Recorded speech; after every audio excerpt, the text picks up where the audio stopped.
विवेक पांडे जी हमारे साथ मौजूद हैं। विवेक पांडे साहब, जब भी ऐसे मामलों की बात होती है कि पहचान छुपा करके आप चाहे हिंदू हो या मुस्लिम हो, पहचान छुपा करके आप प्यार जाल में फंसाते हैं, फिर धर्म परिवर्तन कराते हैं, ऐसे मामलों में अगर मुस्लिम पक्ष की तरफ से मौलाना साहबुद्दीन ये कह रहे हैं कि भाई ये गैर इस्लामी है, ऐसे मामलों में अगर बयान देते एसटी हसन साहब, ये नहीं कहते कि भाई हिंदू जो लड़के हैं वो मुस्लिम लड़कियों को भी फंसा करके सब कर रहे हैं, तो ये ज्यादा बेहतर बयान होता। वो भी कहते हैं कि हाँ ये गैर इस्लामी है और किसी को भी अपना धर्म छुपा करके किसी को भी फंसाना नहीं चाहिए, ये कहते तो ज्यादा बेहतर होता। देखिए, मैं बड़ी जिम्मेदारी के साथ ये कलावा छलावा बुलावा की राजनीति में नहीं पढ़ूंगा। मेरा बड़ा स्पष्ट मस्त है इस पूरे विषय को देखते हुए कि ना हम धर्मांतरण के पक्ष में रहते हैं, ना हम घर वापसी के पक्ष में रहते हैं। अगर धर्मांतरण गलत है तो घर वापसी का भी हम कोई समर्थन नहीं करेंगे।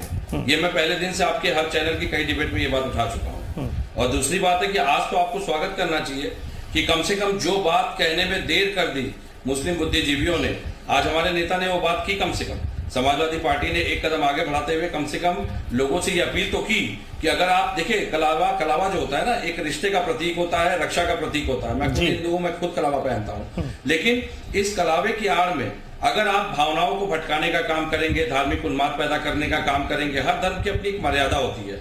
भाई देखिए, छोटे स्तर पे आप देखिए ना, लव जिहाद के मामले जो आते हैं, जैसे जो बताया जाता है कि लव जिहाद की हालांकि पुष्टि अभी तक यूपी पुलिस भी नहीं कर पाई है। यूपी पुलिस की एक टीम ने कानपुर में 22-23 प्रकरण को लेकर के उस पर इन्वेस्टिगेशन की थी, लेकिन उसमें कुछ मिला नहीं उन्हें।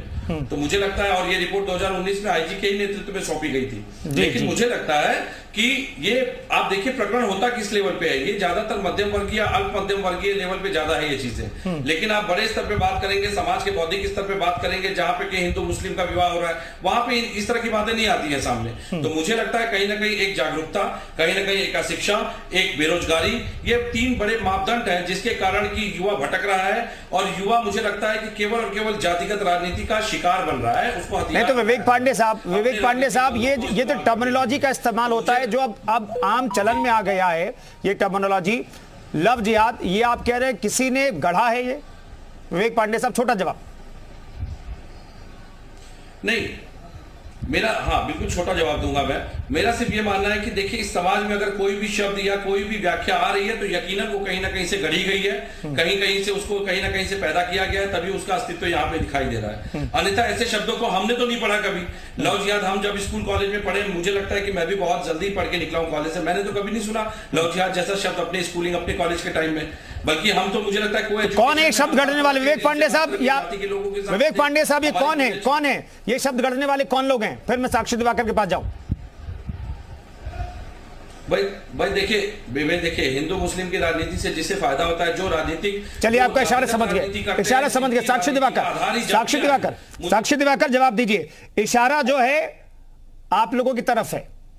देखिए, अभी आज की डेट में ये बात बोलना तो सही नहीं है, क्योंकि आसपास चुनाव है जो ये जी बिल्कुल भ्रमित करने के प्रयास करते हैं और हिंदू मुस्लिम करवाने का आरोप जो भारतीय जनता पार्टी के ऊपर लगा देते हैं। मुझे लगता है इस चीज को, इस जो लव जिहाद की बात है उससे बिल्कुल अलग हटा देना चाहिए। अभी कोई चुनाव भी नहीं है। और जहां तक हिंदू मुस्लिम की बात की जाए तो जो इनका M5 फैक्टर था, उसका M भी अब हमारी तरफ आ चुका है। तो सच देर से ही सही सबको समझ में आ जाता है कि किसके साथ किसका सही रहेगा, किसको किसके साथ फायदा रहेगा। तो जनता समझ चुकी है कि कौन सी पार्टी उनके हित के लिए कार्य कर सकती है। फिलहाल जब लव जिहाद की बात करते हैं तो ये टॉपिक आज ना सिर्फ हमारे प्रदेश में बल्कि पूरे देश में ही फिर से एक बार डिस्कशन चल रहा है इस टॉपिक पे। मुझे लगता है कि जो लव जिहाद है, अगर उस शब्द में अगर लव वाकई में होता तो धर्मांतरण जैसी बात नहीं होती, और जब धर्मांतरण जैसी बात नहीं होती तो आज ये टॉपिक हम बात नहीं कर रहे होते। समस्या वहां आ जाती जब एक सिंडिकेट बना के एक इस मानसिकता के साथ कार्य किया जाता है, किस तरीके से लोगों का धर्मांतरण करवाया जा सके, हिंदू लड़कियों को फंसाया जा सके। गलती वहां आ जाती है जब जानबूझ के कलावा पहना जाता है ताकि दूसरे सामने वाले के ऊपर एक इंडिकेशन, एक सामने वाले को इस तरीके का विश्वास दिलवा दिया जाए कि सामने वाला व्यक्ति हिंदू है, या माथे पे तिलक लगा दिया जाए। तो अगर गलत धोखाबाजी कर रहे हो, चाहे वो हिंदू हो चाहे मुस्लिम हो, दोनों तरफ से गलत है और इसको बख्शा नहीं जाना चाहिए।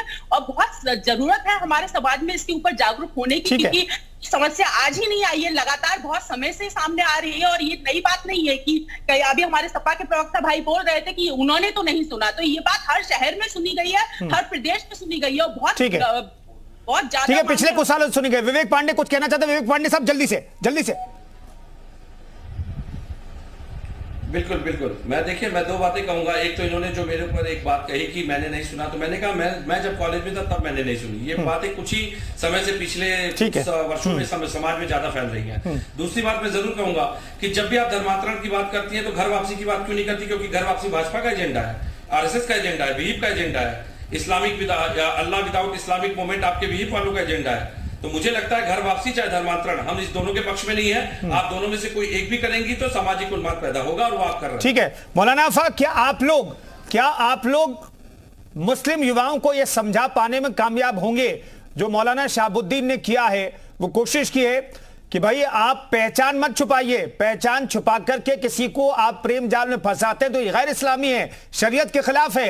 क्या आप लोग कम से कम मुस्लिम युवाओं को यह समझा पाने में कामयाब होंगे?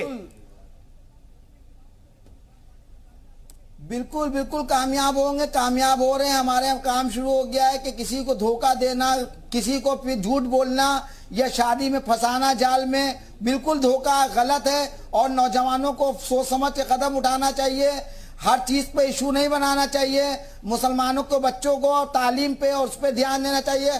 खासतौर से उन बच्चियों से भी मैं अपील करूंगा, मुस्लिम बच्चियों से, कि वो भी अपना ध्यान पढ़ाई लिखाई में लगाएं। हमारी हिंदू बच्चियां भी अपना ध्यान पढ़ाई लिखाई में लगाएं।